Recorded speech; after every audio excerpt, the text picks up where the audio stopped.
dal walaac ka muujinaya ardaydiisa oo dugsiyada xafaayado ku imaanaya. intaan ugu gudagalin muuqaalka hadii ay tahay markii kugu horeyso aad soo booqato fadlan follow garay page-ka YouTube-ka subscribe garay maasanid. dalka Switzerland ayaa walaac xooggan ka muujinaya ardayda da'doodu ay tahay 11 jirka oo aan laga soo bedelin xafaayadaha ama aan laga soo nadiifin saxarada marka loo soo dirayo iskuulada. waayo waligood baa lama barin in ay aadaan suuliga ama musqusha si ay isu soo nadiifiyaan saxaradana ay isaga soo dhaqaan. dalka Switzerland ardayda waxa waxbarashada la geeyaa ama ay ku bilaabaan iyaga oo jira da'da 4 sano.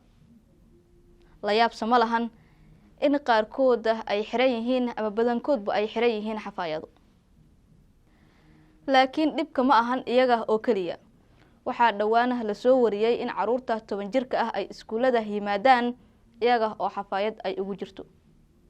waxa la yaab kale ayaa ah in macallimiinta iskuulka laga filayo in ay caruurta xafaayada ka bixiyaan oo ay u nadiifiyaan. dood weyn ayay dhalisay arintaasi. waxa ayna sababtay in waalidiinta loo yeero oo loo sheego in caruurtooda ay u soo nadiifiyaan xafaayadahana ay ka soo bedelaan inta aysan iskuulada u soo dirin ka hor. waxa intaasi loo raaciyay waalidiinta in hadda kadib aysan ku tashanin macallimiinta joogta iskuulada maadaama hadda kadib aysan caruurtooda uga bedeli doonin xafaayadaha. waalidiintu waxa ay mas'uuliyad ka saaran tahay caruurtooda in ay u soo nadiifiyaan. waxa sidaas yiri madaxa macallimiinta dalka Switzerland. waxa uu intaasi raaciyay in macallimiinta iskuulada joogta aysan shaqadooda ahayn in caruurta ay ka bedelaan xafaayadaha. xaalad dhinaca maskaxda ah ay caruurta qaar ka qaadaan xaaladan maadaama aan waligood la barin sidii ay isaga nadiifin lahaayeen saxarada una adeegsan lahaayeen suuliyada ama musqulaha.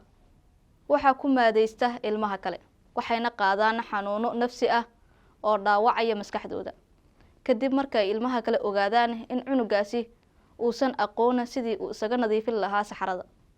dhawaan warbaahinta dalka Switzerland ayaa qortay in waalidiin badan oo dhalay caruurtan dhigta dugsiyada hoose ay raadinayaan shaqaale ilmahooda uga bedela xafaayadaha oo ay lacag ku siiyaan.